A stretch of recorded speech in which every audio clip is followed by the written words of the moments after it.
Роб Ван Дам – популярный рестлер из 90-х годов. Он стал любимчиком публики за счет сходства с героем боевиков Жан-Клодом Ван Даммом. Многие считали его родственником знаменитого каратиста и актера. Роб родился в 1970 году в Америке в штате Мичиган. Он с детства мечтал о карьере кикбоксера. Однажды в его родной город приехал популярный рестлер под именем Шейх. Он хотел набрать себе команду новичков и обучить их борьбе на ринге. Ему понравился стиль ведения боя молодого паренька, и он предложил обучиться мастерству рестлинга. Рестлинг – это симбиоз спортивного состязания и развлекательного представления, исход которого определен участниками еще до начала борьбы. У рестлинга имеются и противники, и ярые поклонники.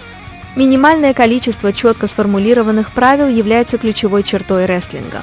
Несмотря на постановочный характер, каждый бой состоит из массы приемов, заимствованных из различных боевых искусств.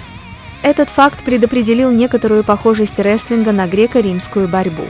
Ограничения, накладываемые на ход боя, могут быть симпровизированы по причине состояния рестлера, а также в зависимости от формата и места проведения и телевизионной трансляции. Объясняется это нюансами сценария, допускающего использование оружия. Рестлинг проводится в двух форматах – это бой 1 против 1 и в форме командного боя.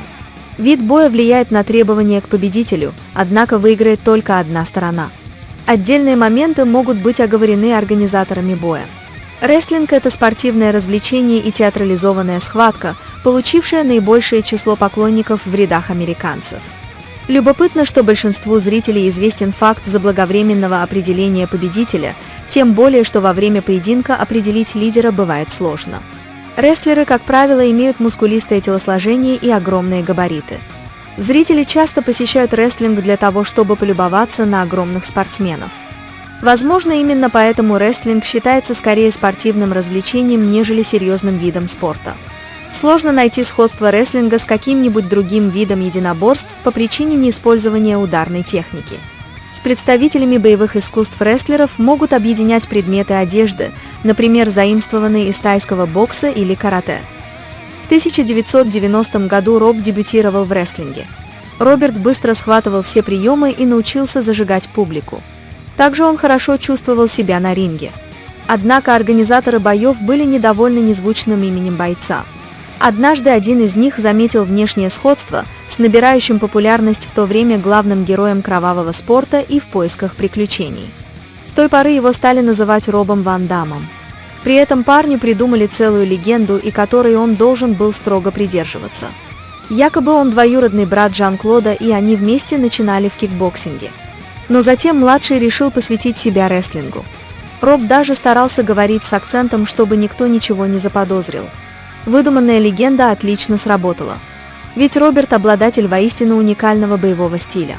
Стоит отметить его коронные удары ногами в верхнюю часть тела с разворота, роднящие его с большим братом.